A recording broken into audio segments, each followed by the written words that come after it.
पंडित विजय Koparkar 14 February 1962. सुप्रसिद्ध कीर्तनकार गंगाधर बुवा कोपरकर आणि सौ सुमती कोपरकर यांना पुत्ररत्न प्राप्त झालं आणि त्याचं विद्याधर असं नामकरण झालं. विजयजींना 4 मोठ्या बहिणी आणि 1 मोठा भाऊ. सगळेच विद्याविभूषित. घरात सांगीतिक वातावरण असल्यामुळे लहानपणीच गाण्याचे संस्कार झाले. विजयजींचं शालेय शिक्षण हे सदाशिव पेठेतील पेरुगेट येथील मुलांचे भावे स्कूल इथे झालं आणि त्याच काळात वयाच्या अवघ्या 8व्या वर्षी गाण्याचं शास्त्रोक्त शिक्षण पंडित मधुसूदन पटवर्धन आणि सुधाताई पटवर्धन यांच्याकडे सुरू झालं. 10वी नंतर आबासाहेब गरवारे महाविद्यालयातून विज्ञान शाखेत उत्तीर्ण झाल्यावर COEP इथे BE मेटॅलर्जी शाखेत प्रवेश मिळवला आणि याच काळात पंडित वसंतराव देशपांडे यांच्यासारखा गुरु त्यांना लाभला. गाण्याची रीतसर तालीम त्यांना या काळात मिळाली. BE पूर्ण झाल्यावर पंडित जितेंद्र बुवा अभिषेकी यांच्याकडे त्यांची तालीम चालू झाली आणि ती ME आणि पुढील काही वर्ष सातत्याने चालू राहिली. मी अत्यंत ऋणी आहे आणि अत्यंत कृतज्ञतेने बोलतो की गाण्यामुळे माझ्या आयुष्याचं सोनं झालं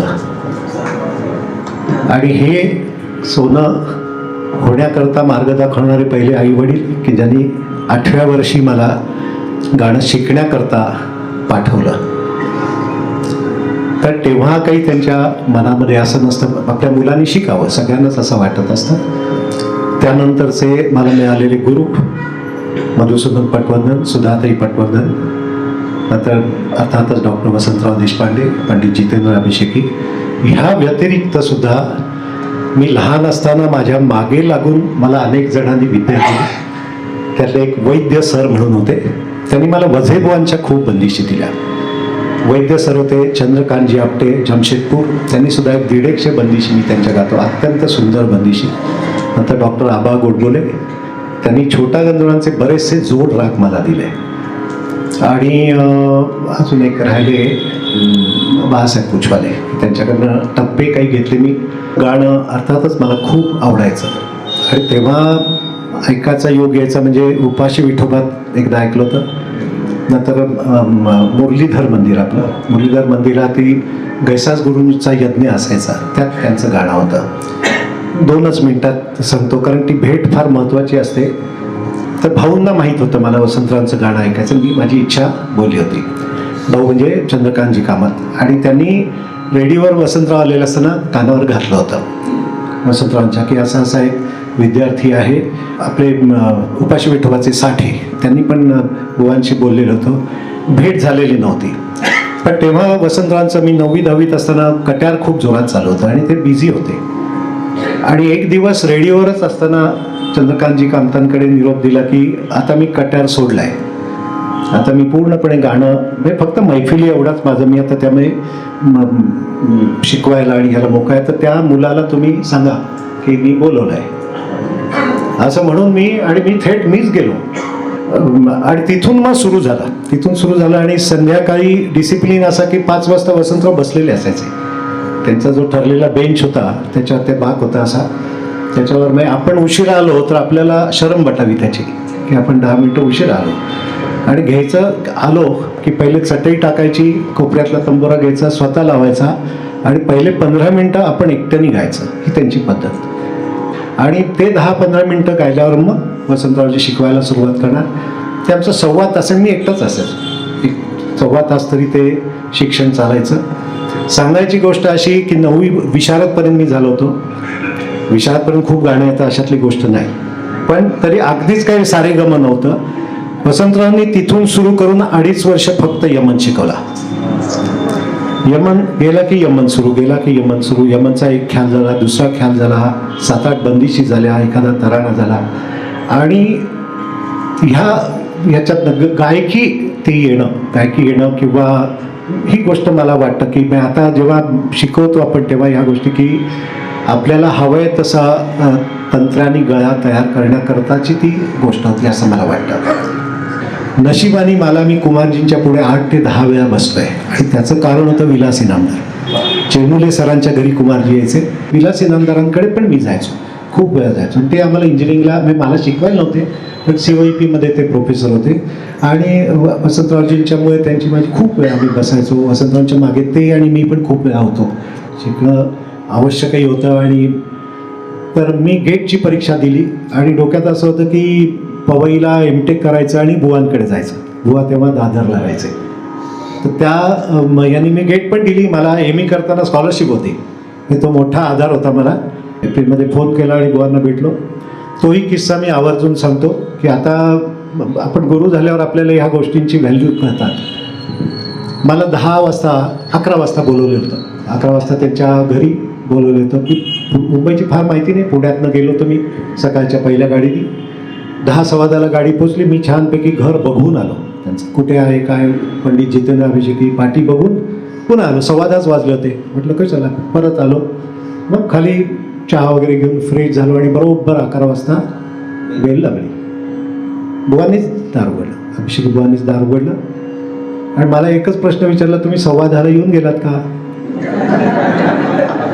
म्हटलं हो मी येऊन गेलो, कारण म्हटलं मला माहिती नाही आणि घर शोधण्यात उशीर झाला तर वेळ पण नाही होईल, त्यामुळे मी बघून गेलो. म्हटलं तुमची पाठी तुमच्या मजल्यावर येऊन मग खाली गेलो परत आली. म्हटलं बरोबर आपण वेळेत जाऊ. मी शिकवलं तुम्हाला, म्हणले शिकवणार. आणि काही नाही, मला म्हटलं की मी पुण्यामध्येच माझं घर होतं आहे, मेमध्ये वास्तुशांत आहे, तिथे आले की तुम्ही यायला सुरुवात करा. आणि 84मध्ये मेमध्ये बुवा आले. तिथून मी जवळजवळ 91पर्यंत बुवांकडे, 88पर्यंत 89पर्यंत अगदी म्हणजे सकाळी आमची 7 ते 10, तेव्हा मी, हेमंत पेंडसे आणि दरेकर असे तिघेच असायचे. संध्याकाळी बरेच लोक असायचे. नमस्कार, मी मोहन दरेकर. माझी आणि कोपरकरांची भेट अभिषेकी बुवांच्या गुरुकुलामध्ये झाली. तो 1986-87चा काळ होता, जवळजवळ 30-34 वर्षापूर्वीचा. बुवा संध्याकाळी 4च्या दरम्यान शिकवायला बसायचे. सगळं संपूर्ण हॉल भरून जायचा. सर्वप्रथम कोपरकर थोडे मागच्या रांगेमध्ये बसायचे, परंतु जेव्हा ते गाणं उचलायला लागले बुवांचं, इतर शिष्यांपेक्षा जास्त लवकर उचलायला लागले आणि त्यांचा पिकअप, त्यांची समज ही बघून बुवाचं लक्ष त्यांच्याकडे जास्त गेलं. आणि त्यानंतर काही दिवसातच बुवा त्यांची वाट बघू लागले. 3:30 वाजता खाली येऊन त्यांची वाट बघायची. आणि कोपरकर ही सदाशिव पेठेतून स्थैर्य सोसायटी म्हणजे जवळजवळ 6-7 किलोमीटरचं अंतर आहे. भर उन्हामध्ये सायकलवरती ते यायचे. ही चिकाटी आणि त्यांचं टॅलेंट बघून बुवांचं जे ज्ञानाचं भांडार आहे, अनेक रागिण्या, राग आणि चांगल्या चांगल्या घरांदाज, बंदिशी वगैरे ह्या आपणहूनच बाहेर यायला लागल्या. आणि असा जो शिक्षणाचा कालावधी होता 6-7 वर्षांचा होता. यामध्ये कोपरकरांच्यामुळे आम्हालाही भरपूर शिकायला मिळालं, असा तो काळ होता. कोपरकरांचं नाव पुण्यात आणि पुण्याबाहेर त्या काळात होतंच. ते मैफिलीचे गायक होतेच. डॉक्टर वसंतराव देशपांडे यांच्याकडे त्यांचं अगोदरचं शिक्षण झालं होतं आणि त्यांची शैली त्यांनी आत्मसात केलेली होती. त्यांच्या मैफिलीनंतर आम्ही ऐकल्या. मी त्यांच्या आवाजाचा अधिक चाहता आहे. कारण काय, त्यांचा आवाज जो नितळ आणि त्यांच्या आवाजाचा फ्लो आणि धारदार आवाज, त्याच्यात सगळ्या बारीक बारीक जागा क्लिअर येणं ज्याला म्हणतात, अशा पद्धतीचा तो नैसर्गिक आवाज त्यांच्याकडे असल्यामुळे मी जास्त मोहित झालो आणि अनेक ठिकाणी त्यांचे कार्यक्रम मी आवर्जून ऐकायला जायचो. प्रायव्हेट मैफिली ऐकल्या, गरवारे कॉलेजमधले हाऊसफुल केलेले शोही ऐकले.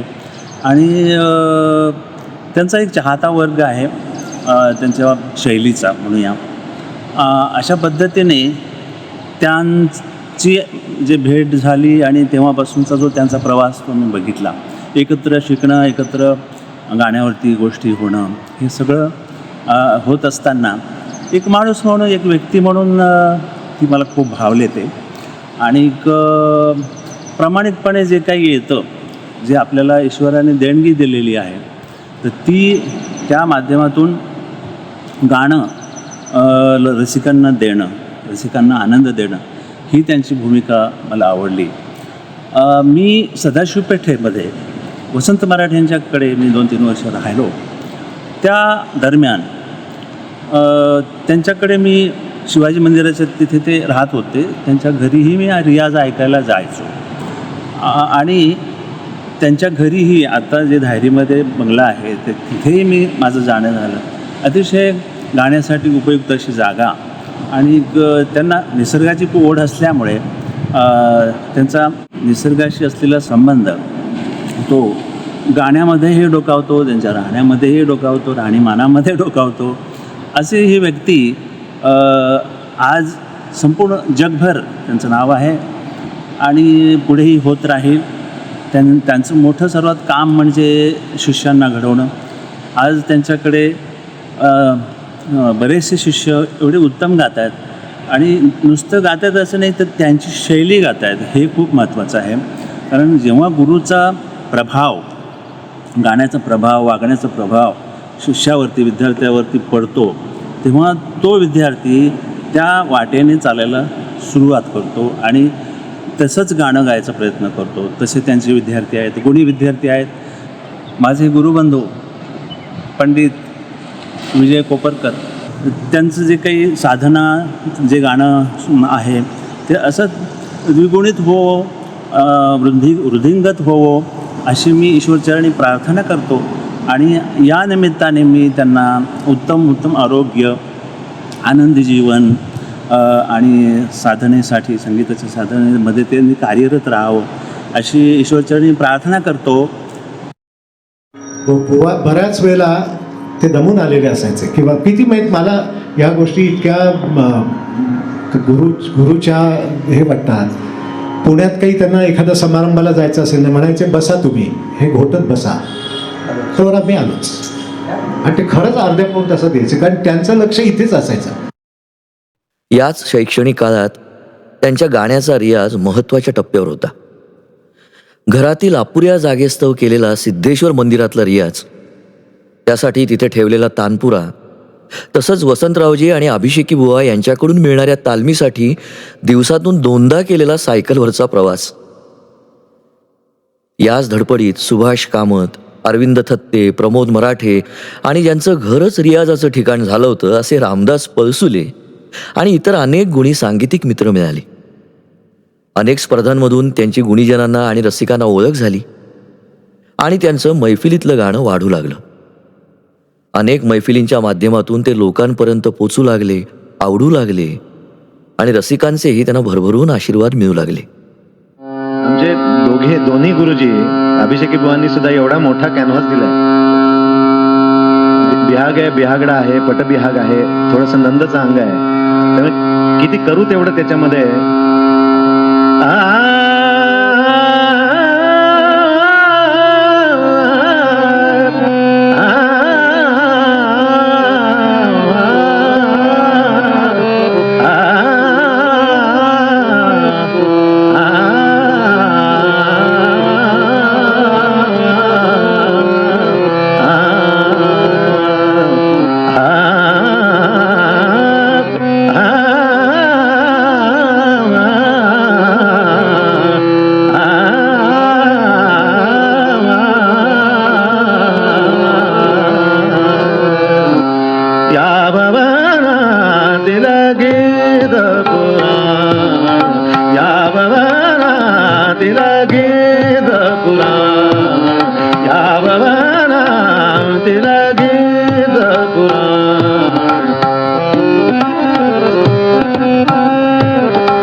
माझा अतिशय आनंद आहे की माझा जवळचा जीवाभावाचा सांगीतिक मित्र विजय माझ्या माहितीमध्ये 1998मध्ये पंडित बाळासाहेब पुष्पदे, विजय आणि वसंतराव जाजूरकर यांचा टप्पा आणि ताराना या विषयावरती एक स्पेशल कार्यक्रम या स्वरमंचावरती केला होता.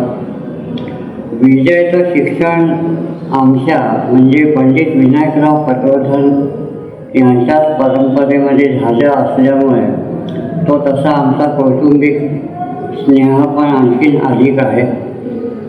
शास्त्रीय अनेक कार्यक्रमांना हार्मोनियम साथ करायची संधी मिळाली. खास करून पुण्यामध्ये EMRC यांनी जे UGC करता जे वेगळ्या वेगळ्या जागांचं BA MAच्या अभ्यासक्रमाचे जाग त्यांनी जे काय प्रात्यक्षिकासह त्याचं विवेचन केलं, या सगळ्या जागांना हार्मोनियमची साथ करण्याचं भाग्य मला मिळालं. आणि ही खूप मोठी जपणूक भावी पिढीला विजयची आणि माझी सोबत साथ संगत असलेली मिळणार आहे. असंच त्याचं सुरेख गाणं, दमदार गाणं वसंतराव अभिषेकी बुवा या गुरूंकडनं घेतलेलं ते विजय जे त्यांच्या शिष्यांपर्यंत पोहोचवतात हे खूप मोठं कार्य आहे.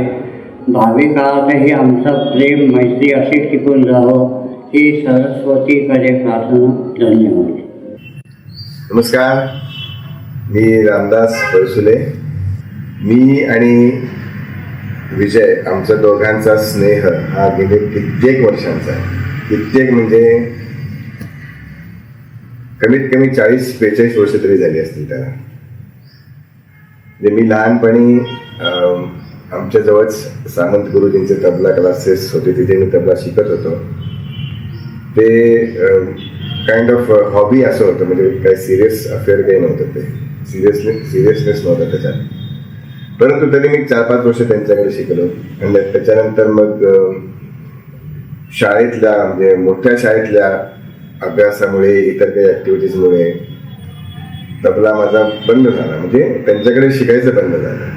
आणि मी इंजिनिअरिंग कॉलेजमध्ये मला प्रवेश मिळाला आणि तिथे मला विजय कोपरकर परत खूप वर्षांनी भेटले. परत अशा अर्थाने की आम्ही दोघं काइंड ऑफ समवयस्कच आहोत आणि लहानपणी आम्ही एकमेकांना ओळखत होतो.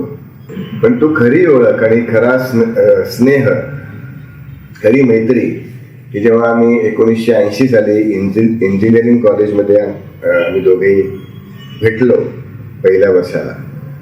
आणि इंटर कॉलेजेट किंवा इंटर युनिव्हर्सिटी कॉम्पिटिशन्समधनं विजय बरोबर साथ संगत करायला तेव्हा इंजिनिअरिंग कॉलेजमध्ये कोणी नव्हतं. आणि त्याला माहीत होतं की लहानपणी मी तबला शिकलोय. मग त्यांनी मला एनकरेज केलं की माझ्याबरोबर परत तबला आपण वाजवू, आपण कॉम्पिटिशन्समध्ये भाग घेऊ वगैरे जे काय असेल. पण त्याच्याबरोबर मी परत तबला वाजवायला लागलो आणि तो इतका रेग्युलर वाजवायला लागलो म्हणजे विजय हा आमच्या घरातलाच ॲज गुड ॲज फॅमिली मेंबरच होता तो. आणि त्याच्याकरता आमच्या घरामध्ये एक स्वतंत्र खोली ठेवली होती आम्ही. आणि त्या खोलीमध्ये दररोज सकाळी आणि संध्याकाळी तो रियाजाला यायचा. आणि त्याच्याबरोबर बऱ्याच वेळेला मी पण रियाजाला बसायचो, त्याच्याबरोबर ठेका धरायला बसायचो. आणि हळूहळू मी त्या तबल्यामध्ये आणि संगीतामध्ये खूपच असं अट्रॅक्ट झालो, ओढलं गेलो.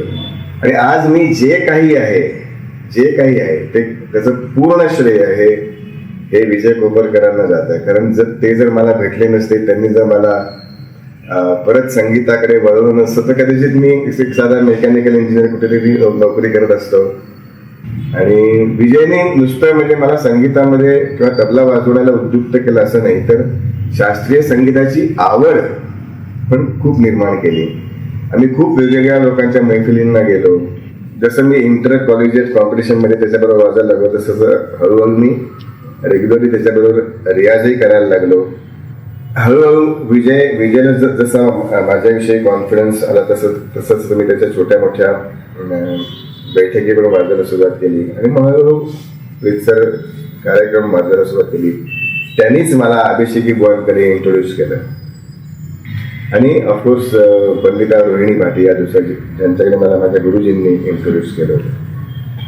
तर माझ्या करिअरची सुरुवात सुद्धा अशा दिग्गज कलाकारांना बरोबर साथ करण्याची झाली आणि त्याचंही श्रेय पूर्णपणे विजयलाच जात आहे.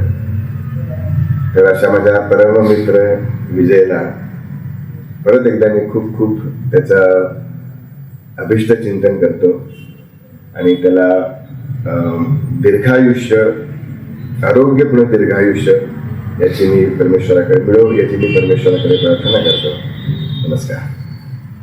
माझा मित्र विजय कोपरकर एक अतिशय यशवान गायक. मला आठवण येते ती आम्ही शाळेत होतो, कॉलेजमध्ये होतो तेव्हापासूनची आठवण आहे. माझ्यापेक्षा 3-1 वर्षांनी साधारण लहान.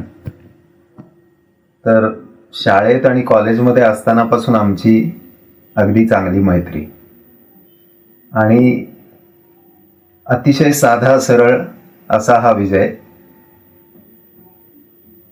शाळा कॉलेजच्या वयात आम्ही एकत्र स्पर्धांमध्ये भाग घ्यायचो, त्याच्याबरोबर मी वाजवायचो आणि त्या दरम्यान अजून मला आठवणी अशा आहेत की मी विजय आणि रामदास पळसुले किंवा मी विजय आणि सुभाष कामत किंवा मी विजय आणि मोहन सबनीस अशा आमच्या 3-3 जणांच्या टीम्स असायच्या आणि अनेक ठिकाणी आम्ही परफॉर्म करायचो एकत्र, शाळा कॉलेजच्या स्पर्धांच्या व्यतिरिक्त बाहेर सुद्धा. अतिशय स्वच्छ गाणं, इम्प्रेसिव्ह गाणं, तयार तान. ही तयार तान त्याची शाळा कॉलेजपासून तयार होती आणि खरं सांगायचं तर माझ्या करिअरच्या सुरुवातीला मला विजयसारखा चांगला गळा साथ करायला मिळाला याचा मला खूप आनंद आहे, माझं भाग्य आहे. त्याने अतिशय प्रामाणिकपणे कष्टाने विद्या मिळवली आणि अतिशय चांगला रियाज करून त्याने खूप चांगलं यश याच्यामध्ये मिळवलं. अजून एक गोष्ट मला अशी नमूद करावीशी वाटते की कुठल्याही ग्रुपमध्ये किंवा रॅकेटमध्ये कलाकारांच्या न सामील होता किंवा अशा कुठल्या गोष्टींचा फायदा न मिळवता त्याने खूप चांगलं नाव मिळवलं याचा मला खूप स्वतःला आनंद वाटतो. त्याचे पाय कायम जमिनीवरच आहेत आणि आजपर्यंत तो तसाच आहे, पुढेही तो तसाच राहील याची मला खात्री आहे. रागसंगीताबरोबर नाट्यगीत, टप्पा, आणखी इतरही प्रकार खूप चांगल्या पद्धतीने तो गातो. त्याने चांगल्या चांगल्या गुरूंकडून विद्या मिळवली, पण मला एक त्याचा गुण असा वाटतो की गुरूंकडून काय घ्यायचं नाही हे त्याला बऱ्याच प्रमाणात कळलं आहे असं मला वाटतं आणि त्यामुळे तो एक डोळस कलाकार आहे असं मला वाटतं.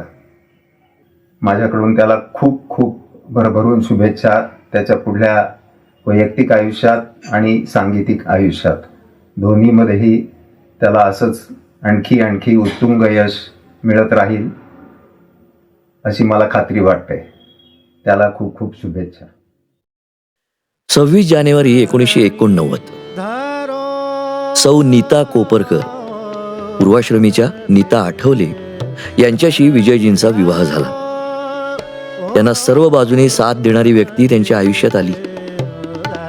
1991च्या सुमारास धायरीला विनिता इंजिनिअरिंग हा स्वतंत्र व्यवसाय त्यांनी सुरू केला आणि जवळपास 22 वर्ष एक यशस्वी उद्योजक म्हणूनही ते नावारूपाला आले. नमस्कार, मी संजय पंडित, व्यवसायानं चार्टर्ड अकाउंटंट आणि थोडाफार तबला वाजवतो. या निमित्तानं मी इथे कसा काय हा पुणेरी प्रश्न नक्की सगळ्यांना पडत असेल. मी विजय कोपरकर नावाचा एक छान गाणारा गोरा गोमटा मुलगा शिवाजी मंदिरच्या जवळ राहतो असं माझ्या लहान वयापासून मी ऐकतोय.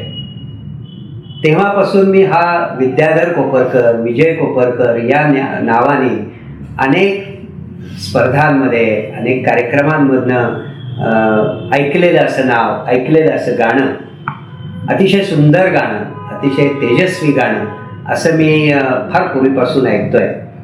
आणि नुसतं मी लांबून ऐकतोय असं नाही, तर पुढच्या काळामध्ये म्हटलं तरी त्याला 30 वर्ष होऊन गेली. नैमित्तिक मी त्याच्याबरोबर तबला संगतही केलेली आहे. त्याचबरोबर विद्याधर कोपरकर प्रोप्रायटर विनिता इंजिनिअरिंग या नात्यानं तो गेले 30-32 वर्ष माझ्याकडे क्लायंट आहे. आणि हेच विशिष्ट निमित्त मला साधून या काही गोष्टींवर मुद्दामून तुमच्याशी काही बोलायचं आहे. आपण नेहमी म्हणतो की कलाकार हा कलाकार असला की तो 24 तास कलाकार असतो, पण असं नाही आहे बरं का मित्रांनो. मला विजयकडे बघताना नेहमी असं जाणवतं, आणि त्याच्यासारखे असे काही मोजके कलाकार माझ्याकडे, कलाकार मंडळी बरीच क्लायंट म्हणून आहे, परंतु त्यातले काही मोजकेच कलाकार असेल की जे कलेच्या प्रांतामध्ये सुद्धा खूप श्रेष्ठ आहेत.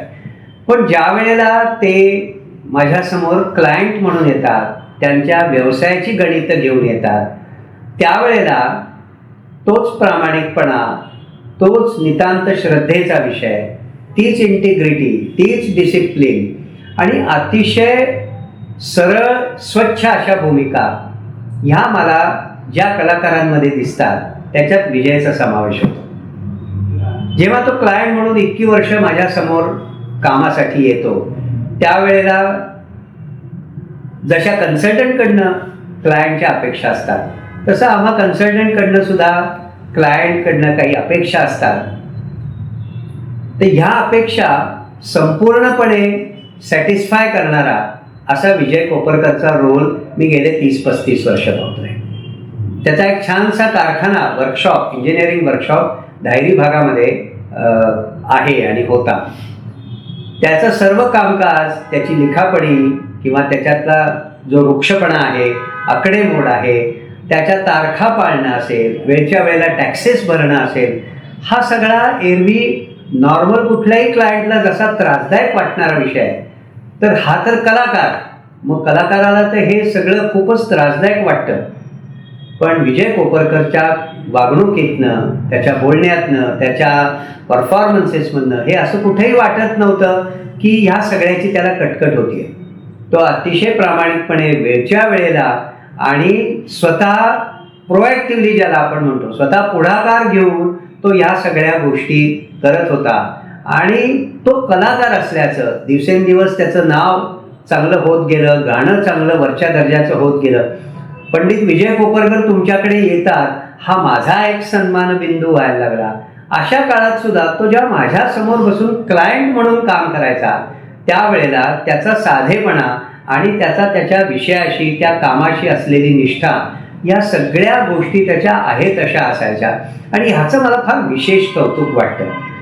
जसं गाण्याला बसल्यानंतर तानपुरे नीट लागले नसतील तर विजय गाण्याला सुरुवात नाही करणार, तसंच त्याच्या हिशोबाचे सर्व रेफरन्सेस, कागदपत्र हे सगळे जमा झाल्याशिवाय तो माझ्या पुढे येत नसे. आणि जेव्हा तो यायचा त्यावेळेला तो पूर्ण तयारीनिशी यायचा. आता एक उत्तम कलाकार आणि एक उत्तम व्यावसायिक हे दोन कप्पे एकमेकांमध्ये जुळलेले असल्याशिवाय हे घडेल का, मला सांगा.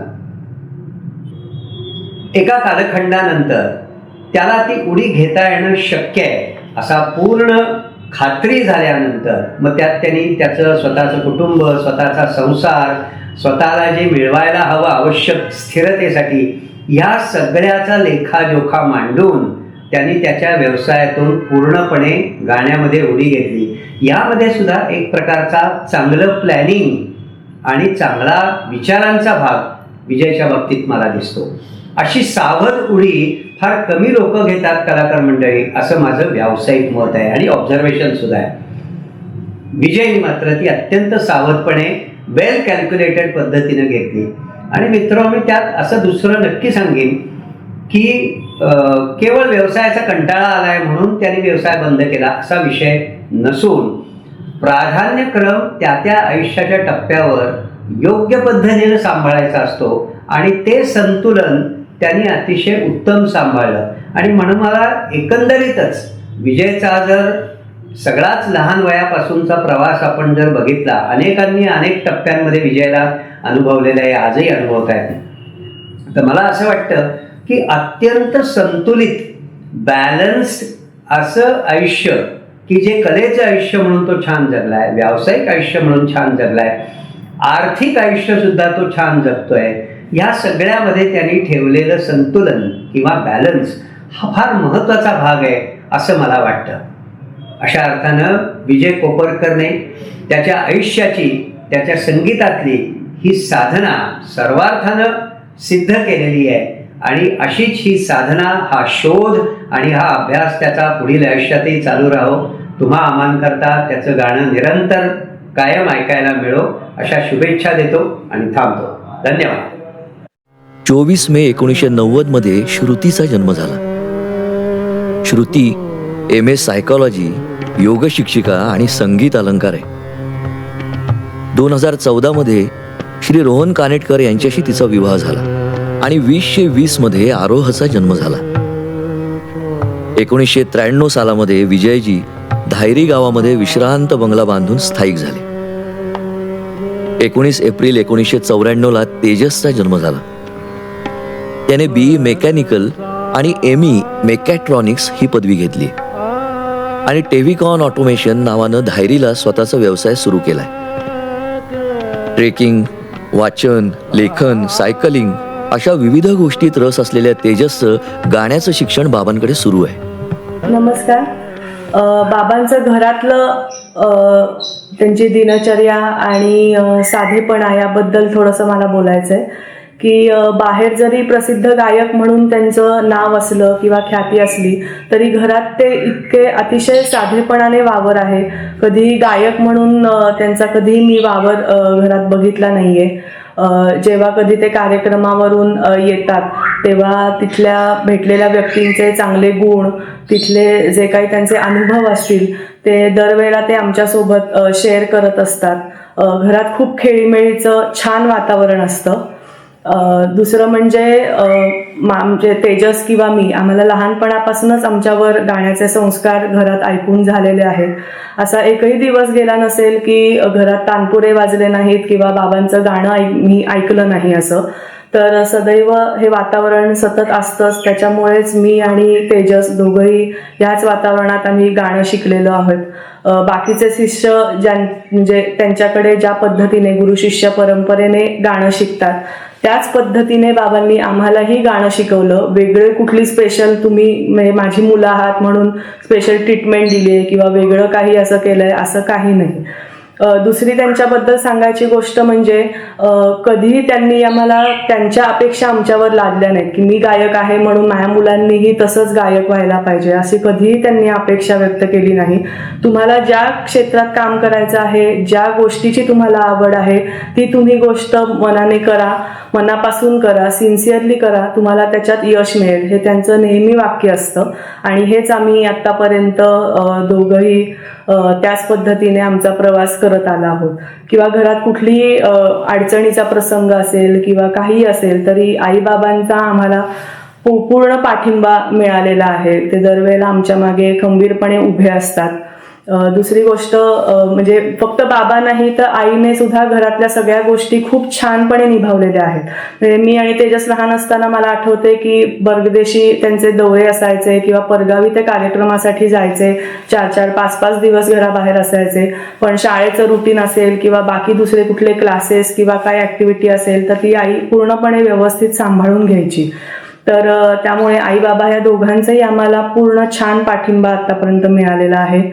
तर आणि अशा छान खेळीमेळीच्या छान घरामध्ये आम्ही राहिलो हे आम्हाला खूप सौभाग्याची गोष्ट आहे.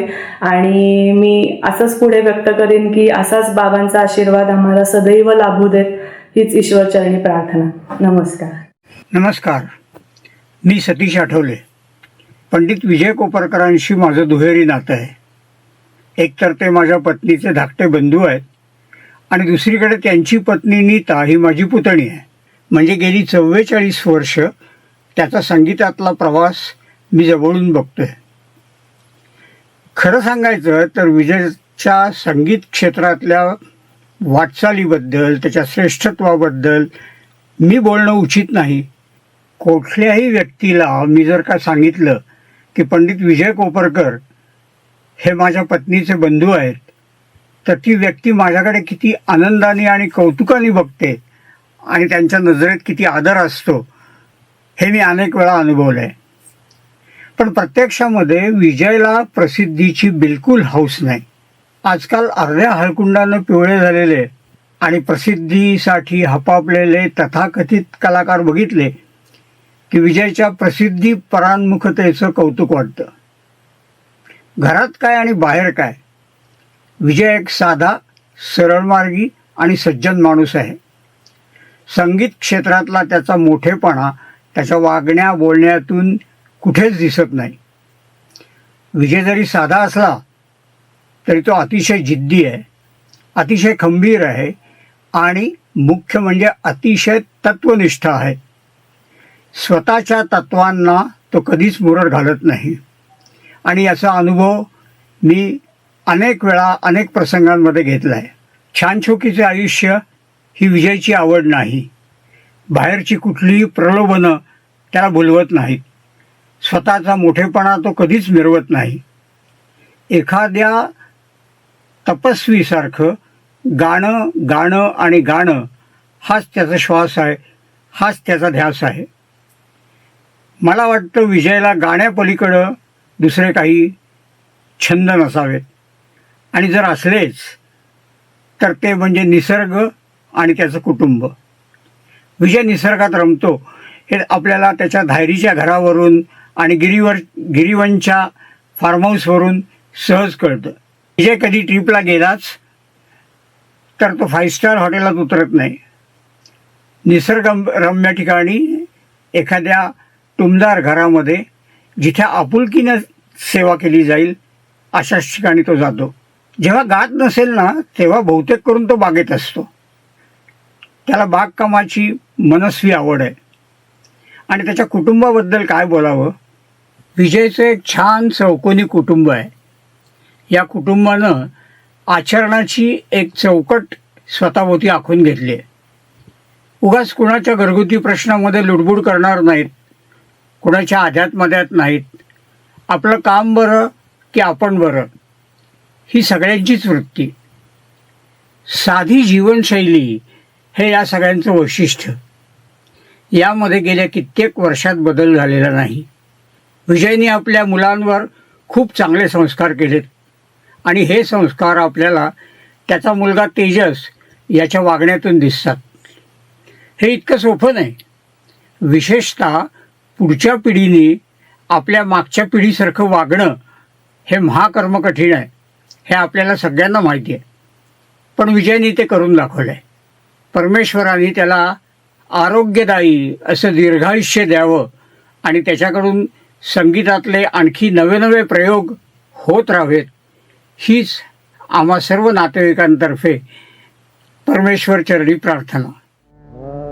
या सांसारिक आणि व्यावसायिक व्यस्त काळातही विजयजींनी संगीताची साधना अविरतपणे चालू ठेवली. एकही दिवस असा गेला नाही की घरात तानपुरा वाजला नाही. याच साधनेसोबतच त्यांचं विद्यादानाचं कार्य तितकंच अविरतपणे आणि अभ्यासू वृत्तीने त्यांनी चालू ठेवलं. नमस्कार, मी मंदार गाडगे. एक गुरु म्हणून त्यांच्याबद्दल सांगायचं झालं तर आम्हा सर्व शिष्यांना त्यांनी इतकी भरभरून तालीम दिली आहे. त्यामध्ये अनेक राग, आमराग, अप्रचलित अनवट राग, जोड राग, आधुनिक राग, साऊथ इंडियन म्युझिकमधून आलेले राग आणि ह्या प्रत्येक रागामध्ये अनंत बंदिशी, त्या व्यतिरिक्त रियाजाचं तंत्र, काही कौशल्य, मैफिलीचं तंत्र, व्याकरण देखील ते गाऊन समजावत असत. राग गातानाच ते त्याचं व्याकरण समजावत असत. पुस्तकी व्याकरण त्यांनी कधी समजावलं नाही आम्हाला. त्याचबरोबर गायकीची मूल्य म्हणजेच की सूर हा प्राण असला पाहिजे. तुम्ही काही गात असाल, बंदिश, तान, आलाप, तरी ते सुरेल 100% आलं पाहिजे. आणि ॲस्थेटिक डेव्हलपमेंट ऑफ राग आणि भावपूर्णता आणि आनंद घेणे हे गायकीची मूल्य त्यांनी आम्हाला दिली.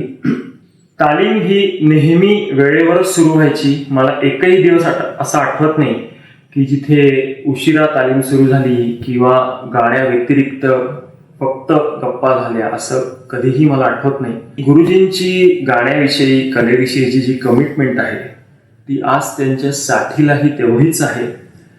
आणि हा एक विशेष मला असं वाटतं की खूप घेण्यासारखा आहे आम्हा सर्व शिष्यांनी. शिष्यांकडनं जी एक बेसिक अपेक्षा असतात की सिन्सिअरिटी, कमिटमेंट, वक्तशीरपणा, ह्या व्यतिरिक्त कुठल्याही इतर अपेक्षा न ठेवता, शिष्यांमध्ये कुठलाही भेदभाव न करता त्यांनी अखंडितपणे विद्यादानाचं काम त्यांनी केलंय आणि ते करतायत. त्यामुळे मला असं वाटतं की आमची तालीम ही अतिशय कसदार, अतिशय पायाशुद्ध आणि अतिशय तपशीलवार त्यांनी आम्हाला दिली. गाणं शिकवणं हा एक भाग झाला, त्याचबरोबर संगीत कला आपण का केली पाहिजे, आपण कशासाठी गातो, संगीत कलेचं आपल्या आयुष्यात स्थान काय, महत्व काय, हे संस्कार त्यांनी आम्हाला दिले. त्याचबरोबर आपल्या आयुष्यात खरंच काय महत्वाच्या गोष्टी आपण मानल्या पाहिजेत, आपल्या प्रायोरिटीज काय असल्या पाहिजेत, की आरोग्य असेल, निसर्गात फिरणं असेल, व्यसन करता कामा नयेत, आपल्या गरजा कमी ठेवणं, त्यात समाधानी असणं, हे संस्कार त्यांनी आमच्यावर केलेत. आणि मला असं वाटतं एक कलाकार घडवण्यासाठी, एक शिष्य घडवण्यासाठी आजकालच्या काळात खूपच महत्वाच्या ह्या गोष्टी आहेत.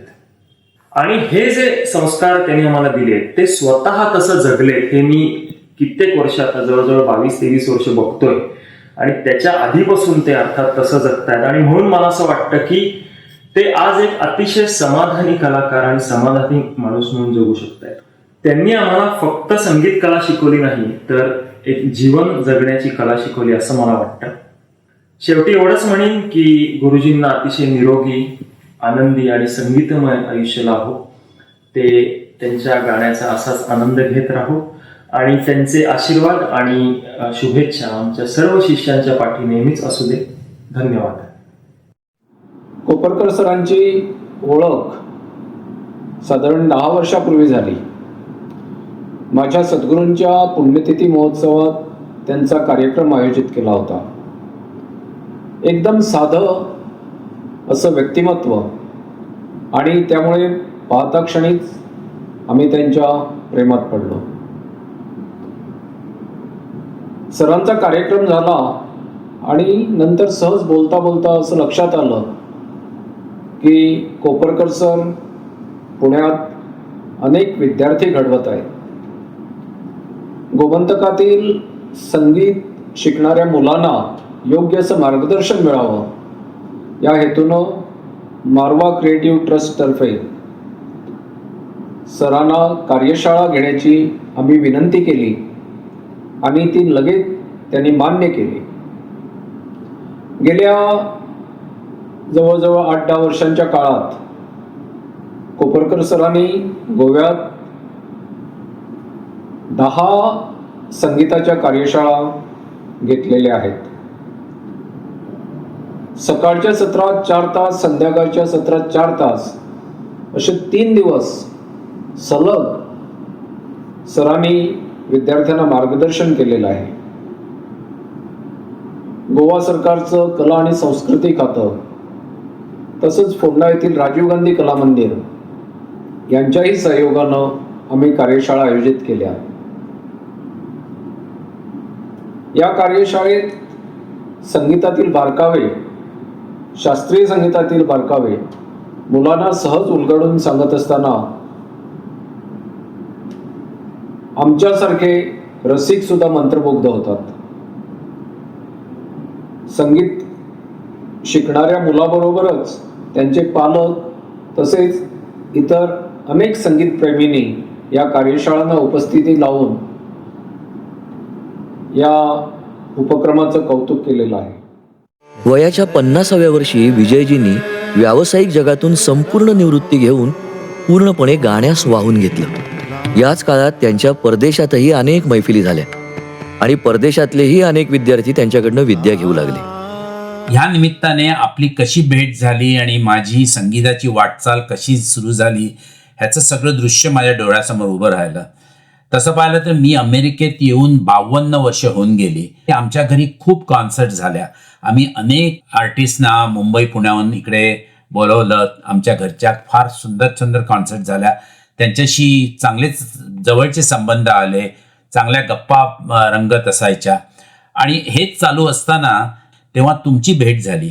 तोपर्यंत मला अशी सतत अशी इच्छा होती की हे अद्भुत संगीत कसं तुम्ही आत्मसात करता ते थोडंसं शिकून घ्यावं, म्हणजे त्यातली गोडी आणखीन चाखता येईल. आणि पण गुरु मिळत नव्हता. साठी उलटून गेली होती. आणि योगायोगाने तुमची पहिली स्ट्रीप चालू होती. तुम्ही त्यावेळी 50शीतही नव्हता. तुमची मला वाटतं 47-48 वर्ष असावं वय, आणि ते 2007 किंवा 2008 असावं त्यावेळी. तर त्यावेळी तुम्ही इकडे आला होता.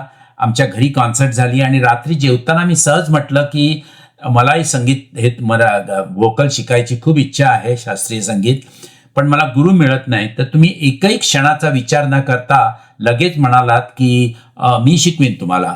फक्त एकच करा की तुम्ही धायरीला येऊन माझ्या घरी राहा 1 महिनाभर, म्हणजे तुम्हाला चांगलं शिकता येईल आणि मग आपण पुढचं बघू. तर ती संधी नंतरच्या 4-5 महिन्यात मिळाली. मी धायरीला आलो जून महिन्यात त्या वर्षी आणि तुमच्याबरोबर तब्बल 1 महिना राहिलो. आणि तुमचा त्यावेळी बिझनेस होता, तुम्ही दुपारी जात होता, पण सकाळी पहाटे उठून आपण रियाज करत होतो आणि रात्री परत संध्याकाळी करत होतो. असे 1 महिनाभर सुंदर गेले. आणि त्यानंतर रेस्ट इज हिस्ट्री. त्यानंतर नुकतं स्काईपही आलं होतं. इंटरनेटचे स्पीडही वाढत चालले होते आणि आपण स्काईपवर लेसन्स घ्यायला सुरुवात केली. आणि तो पायंडा आपण जवळजवळ 10-12 वर्ष टिकवला. आणि तुम्ही त्या काळात भरभरून मला शिकवलं, इतका आनंद दिला, इतकं शिकवलं, काही मागे ठेवलं नाही. मी जे विचारलं ते सगळं आनंदाने देत गेलात. तेव्हा पुन्हा एकदा तुमचा आभार मानतो. तुम्हाला धन्यवाद. सुभाषने म्हटल्यासारखं की खरोखरच तुम्ही संगीताच्या माध्यमातून संगीत शिकवून सुभाषला आमच्या आयुष्यामध्ये प्रचंड आनंद पाठवलात आणि तो अक्षरशः प्रत्येक दिवसातून त्याचा तो द्विगुणित होत असे. विजयजी, खरं सांगावंसं वाटतं की तुमची सुंदर, स्वच्छ आणि सात्विक जीवन पद्धती तुमच्या आवाजात पूर्ण उतरली आहे आणि तो आवाज म्हणून इतका हृदयस्पर्शी होतो. तुमचे स्वर सुभाषच्या लेसन्समध्ये शिकवत असताना आमच्या घरामध्ये सगळं घर असं फुलून जात जातं दरवेळी तुम्ही त्याला शिकवता तेव्हा. आणि त्यात तो लेसन घेतानाचा आनंद आणि त्याच्या आदल्या दिवशी उद्या लेसन आहे म्हणून आणि मग लेसन झाल्यानंतर सुभाष अगदी आनंद, म्हणजे इतक्या आनंदात असायचे की खूपच म्हणजे अवर्णनीय आहे. तर तुम्ही जी संगीताची देणगी आम्हाला दिलीत म्हणजे सुभाषनं शिकवून, त्यासाठी आम्ही तुमचे ऋणी आहोत. आणि अगदी शब्दांच्या पलीकडे आहे की तो काय ती भावना आहे ती व्यक्त करणं. पण खरंच म्हणजे आमचं भाग्य की तुमच्यासारखी व्यक्ती आमच्या आयुष्यामध्ये आली. परमेश्वराने मोठं वरदान दिलं ते. नमस्कार, मी संगीतकार आशिष मुजुमदार. इंजिनिअरिंग कॉलेजमध्ये सुरुवातीला असलेला माझा सिनियर, त्यानंतर काही गाण्यांच्या कार्यक्रमातनं ओळख होऊन झालेला मित्र आणि त्यानंतर अत्यंत निष्ठेने, शिस्तबद्ध पद्धतीने अपार साधना करून आज संगीत क्षेत्रामध्ये पंडित विजय कोपरकर म्हणून स्वतःची निर्माण केलेली ओळख, हा एवढा मोठा प्रवास मला विजयचा भक्तांना खूप जवळून बघता आला. खरं याचा मला खूपच आनंद आहे. भैरव ते भैरवी या कार्यक्रमाच्या निमित्तानं खूप एकत्र काम करायची संधी मिळाली, खूप शिकायला मिळालं. आणि खरं तर भैरव ते भैरवीच्या निमित्तानं स्टेजवरचा कलाकार म्हणून विजय आणि त्या अनुषंगाने आम्ही जे जगभर दौरे केले, या दौऱ्यांमधनं मला जवळून बघता येणारा विजयमधला माणूस, या दोन्ही गोष्टींचं मला खूप अप्रूप वाटत आलेलं आहे. एक उत्तम स्टेजवरचा कलाकार आणि उत्तम जमिनीवरचा माणूस, हे आजकालचं अत्यंत रेअर कॉम्बिनेशन मला नेहमी विजयमध्ये सापडत आलेलं आहे. मला आठवतं की लंडनच्या आमच्या एका कार्यक्रमामध्ये अत्यंत उच्चभ्रू लोकांच्या क्लबमध्ये, अति श्रीमंत लोकांच्या क्लबमध्ये, की ज्यांना आत्तापर्यंत संगीत याची ओळख ही त्यांच्या पार्ट्यांमधनं कोणीतरी साईडला बसून त्यांचं मनोरंजन करणारा प्रकार इतपतच होती, त्या लोकांच्या कुठल्याही दबावाला न जुमावता, त्यांच्या मानधनाला ठुकरावून देत प्रसंगी आणि त्यांच्या कुठल्याच धमक्यांना भीक न घालता आम्ही अत्यंत निष्ठेने, विजयने शास्त्रीय संगीत त्यांना ऐकायला भाग पाडलं. आणि मला आजपर्यंत तो प्रसंग माझ्या हृदयावर कोरलेला आहे की 5 मिनिटात उठून जाऊ असं सांगणारे लोक रात्री 1:30 पर्यंत तिथे त्यांना हलत नव्हते आणि जाताना शास्त्रीय संगीताची खरी ओळख त्यांना निर्माण झाली होती. त्याचं प्रायश्चित्त त्यांच्या डोळ्यात दिसत होतं. जाताना सगळे विजेच्या पाया पडत होते.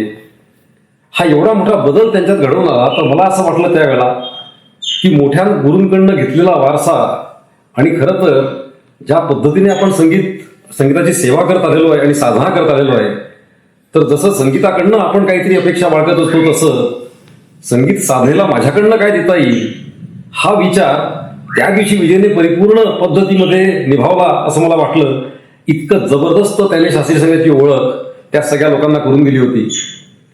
जाताना ते सगळे समाधानी दिसत होते. आज अत्यंत उत्तम पद्धतीने विजय त्याने आत्तापर्यंत मिळवलेली सगळा अभ्यास संगीताचा हा पुढच्या पिढीपर्यंत पण पोहोचवतो आहे. आणि हेच कार्य त्याच्याकडनं सतत हो त्यासाठी त्याला उत्तम मनस्वास्थ्य आणि उत्तम आरोग्य लाभो हीच मी ईश्वरचरणी प्रार्थना व्यक्त करतो. धन्यवाद. त्यांच्या या संपूर्ण कारकिर्दीत त्यांना अनेक मानसन्मान प्राप्त झाले. अनेक महोत्सवात गुणीजनांसमोर त्यांचं गायन झालं. तयार तालमीतले अभ्यासू गायक आणि एक गुणी गुरु म्हणून आजही ते सगळ्या रसिकांना आणि गुरुजनांना परिचित आहेत. आपले गुरु पंडित वसंतराव देशपांडे आणि पंडित जितेंद्र अभिषेकी यांच्याकडून त्यांना मोठा वसा मिळाला, मोठी विद्या मिळालीच. पण त्याचबरोबर आपला व्यासंग तेव्हापासूनच विजयदादा वाढवत होते आणि अजूनही वाढवत आहेत. तर त्या नकळत्या वयात आणि आता थोडंसंच कळू लागलेल्या वयात ही जाणीव होणं ही खूप एक संगीताचा विद्यार्थी म्हणून माझ्यासाठी मोठी गोष्ट आहे की गुरूंकडून मिळालेल्या विद्येबरोबर आपल्या विद्येचा संग्रह वाढवणं, तो व्यासंगामध्ये त्याचं परिवर्तन करणं ही एक छान प्रोसेस मी नकळतपणे बघत होतो असं मी म्हणेन. अरविंद दादा जसं सांगायचं आणि अजूनही सांगतात की जिथून चांगलं मिळेल तिथून शिकत जा. तर माझ्या शिकण्याच्या सगळ्या प्रोसेसमध्ये विजयदादांचा खूप मोठा सहभाग आहे, वाटा आहे असं मला वाटतं. आणि अत्यंत सहजपणे ते हे गीतप्रकार, हे रागप्रकार, वेगवेगळ्या अनवट रागातल्या बंदिशी अत्यंत सहजपणे गात असत. काही शंका विचारल्यावर तितक्या सहजपणे त्याचं उत्तरही देत असत. कुठेही त्यात हे आत्ता सांगणार नाही किंवा मी हे दडवून ठेवतोय असं कुठेच त्यात भाग नसायचं. त्यामुळे खूप भरभरून तेव्हा मिळालं. त्यांच्या अनेक बैठकांमधून तेव्हा मला साथसंगत करण्याची संधी मिळाली. अगदी छोट्या घरगुती असो, छोटं संगीत सभा असो, ते अत्यंत मोठा संगीत समारोह कुठेही असो.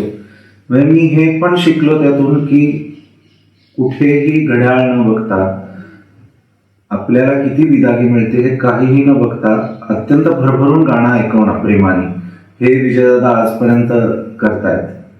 त्यांना कायम उत्तम ट्यून केलेली पेटी हवी असे, त्यांच्याजवळ स्वतःची हार्मोनियम असे. हे एक हार्मोनियम वादक म्हणून मला खूप विशेष वाटतं की फार कमी गायक कलाकार असे आहेत की जे आपल्या तबला हार्मोनियम बद्दल अतिशय जागरूक असतात आणि आपल्या ट्युनिंगचं वाद्य आपल्याकडे असणं याबाबत अतिशय दक्ष असतात. आणि एक माझ्यासाठी विशेष चॅलेंजिंग गोष्ट होती म्हणजे त्या वयात अप्रूप असणारी गोष्ट म्हणजे त्यांची अत्यंत दाणेदार, सुस्पष्ट पण रागाने पूर्ण युक्त अशी तान. म्हणजे एक हार्मोनियम वादक म्हणून मला वाटतं माझ्यासाठी ते चॅलेंज पण होतं, तो अभ्यासही होता. आणि एक संगीताचा विद्यार्थी म्हणून इतक्या दाणेदार तान, इतक्या वेगवान दाणेदार तानेमध्ये रागरूप कसं शुद्ध एक कलाकार ठेवू शकतो. एक छोटीशी आठवण म्हणजे मी कॉलेजमध्ये असताना ग्वाल्हेर घराण्याचे खूप मोठे गायक पंडित बाळासाहेब कुचवाले हे ग्वाल्हेर घराण्याचे काही बंदिशी टप्पे तराणे शिकवण्यासाठी त्यांना मी निमंत्रित केलं होतं. माझ्या घरी ते राहिले होते. आम्ही काही विद्यार्थी बरेच दिवस ते सगळं शिकत होतो त्यांच्याकडून. अनेक कलाकार तेव्हा बाळासाहेबांना भेटायला यायचे. त्यापैकी एक होते विजयदादा. पण विजयदादांचं मोठेपण आणि सहजपण मी असं म्हणेन की आमच्या बरोबरच ते बाळासाहेबांकडे त्या बंदिशी शिकायला बसत होते. त्यात कुठेही त्यांच्या चेहऱ्यावर किंवा वागणुकीमध्ये असं दिसायचं नाही की मी यांच्यापेक्षा इतका मोठा कलाकार आहे तर मी ह्यांच्याबरोबर इथे कसं बसू. तर ते खरोखर अत्यंत विद्यार्थी भावनेने तिथे या सर्व गोष्टी शिकायला बसत असत. त्याची उकल बाळासाहेबांकडून करून घेत असत. त्यांच्याबरोबर साथ करत असताना त्यांच्या गुरुजनांप्रमाणेच पंडित कुमारजी, उस्ताद आमिर खान साहेब, भीमसेनजी अशा अनेक गायकांच्या गायकीचं, गायनाच्या वैशिष्ट्यांचं दर्शनही त्यांच्याकडून होतं. आणि त्या वयात मी त्यांना अनेक शंकाही विचारत असे, तर त्याचं निराकरण गायनातून तर करतच असत, पण अतिशय सांगीतिक परिभाषांमधूनही ते त्या गोष्टी समजावून देत असत. ईश्वराजवळ अशी प्रार्थना करतो त्यांना इतकंच सुरेल दीर्घायुरोग्य पुढे लाभावं. त्यांचं व्यासंगी गायन आम्हाला पुढचे अनेक वर्ष ऐकायला मिळावं अशी मी मनापासून इच्छा प्रदर्शित करतो. धन्यवाद. माझे मित्र विजय कोपरकरजी, त्यांचं सगळं संगीतातलं प्रगती मी लहानपणापासून बघतोय. एकतर त्यांच्या घरीच कीर्तन परंपरा आहे. त्यांचे वडील फार मोठे कीर्तनकार होते आणि तशा वातावरणात ते वाढले. त्यांच्यावर लहानपणापासून जे संगीताचे संस्कार झाले, संगीताचं शिक्षण त्यांनी घेतलं, तो सुद्धा त्यांचा एक फार चांगला योग आला आहे. प्रसिद्ध गायक डॉक्टर वसंतराव देशपांडे आणि त्यानंतर पंडित जितेंद्र अभिषेकी अशासारख्या महान कलाकारांच्याकडून त्यांना संगीताचं शिक्षण मिळालं, दृष्टी मिळाली आणि स्वतः उच्च शिक्षित असल्यामुळे त्यांनी त्याच्यात आपली भर घालून आवाज तयार केला, एक गायकी वेगळी बनवली आणि ख्याल गायकीच्या बरोबरच नाट्यसंगीत, भजन वगैरे इतरसुद्धा संगीत प्रकारावर त्यांनी चांगली हुकमत मिळवली आहे. त्यांनी शिकवण्याचं कामसुद्धा फार चांगलं केलेलं आहे. त्यांच्या काही शिष्यांचं मी गाणं ऐकलं, याच्यावरून मला कळून आलं की ते फार छान शिकवतात आहे. कारण ह्याच्याही पाठीमागे त्यांचा जो विचार, त्यांचं जे शिक्षण, संगीताकडे बघण्याची जी त्यांची दृष्टी आहे, त्याच्यामुळे त्यांना हे साध्य झालेलं आहे. अशा माझे मित्र विजयजी यांना मी खूप खूप शुभेच्छा देतो त्यांच्या भावी आयुष्यासाठी आणि त्यांना अधिकाधिक यश मिळो ही प्रार्थना.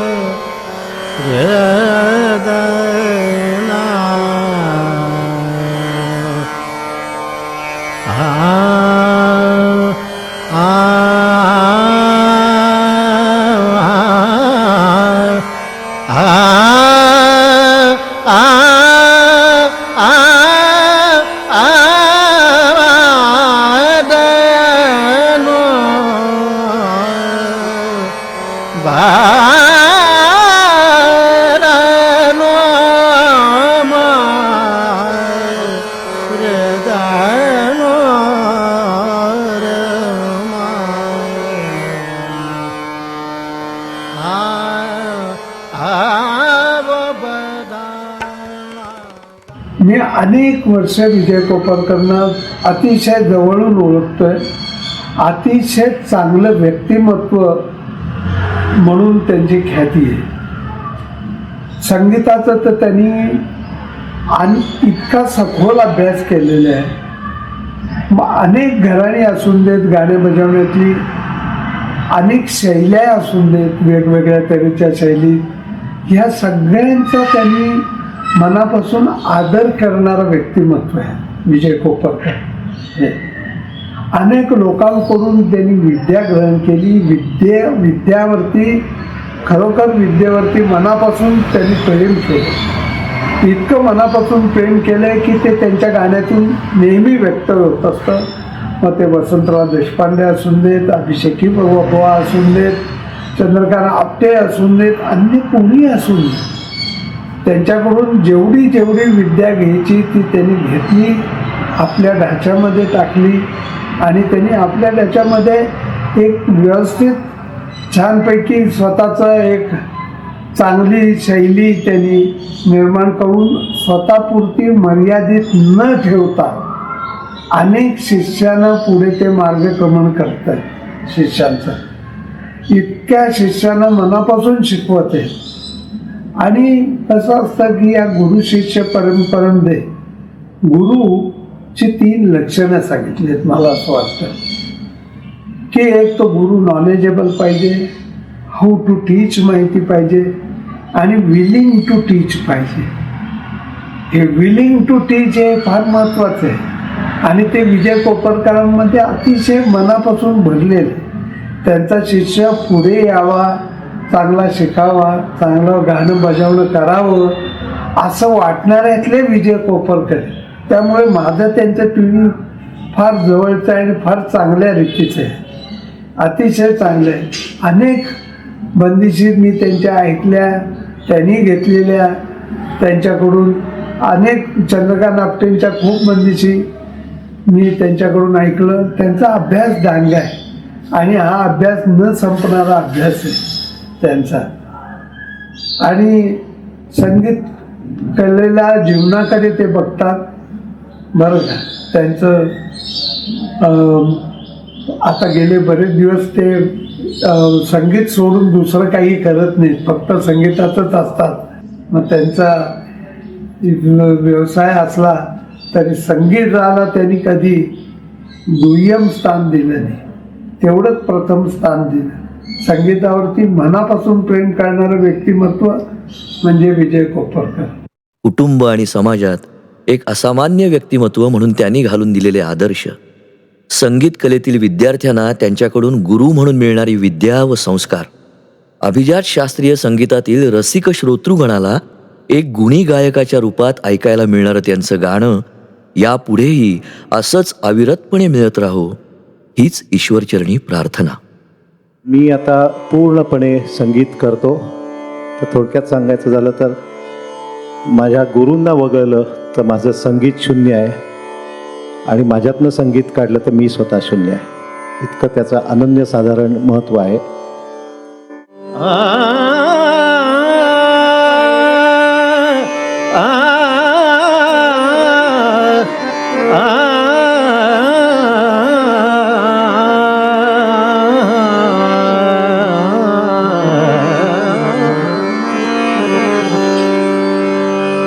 ना मारो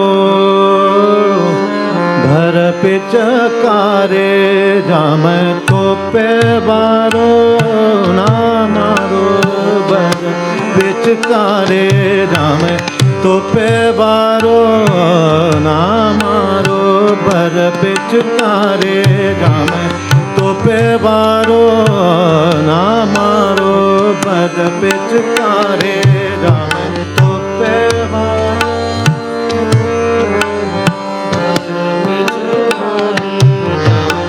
तोपेवारो ना मारो पर पिचकारे जाम, तोपेवारो ना मारो पर पिचकारे जाम, तोपेवारो ना मारो पर पिचकारे जाम, तोपेवारो ना मारो. चुनरी हमारे वो तो सब ही रंगाए, चुनरी हमारे वो तो सब ही रंगाए. सुनेगी दरानिया बरन देगी गारी, ना मारो बर पिचकारे जाम तो पे बारो, ना मारो बर पिचकारे जाम तो पे बारो.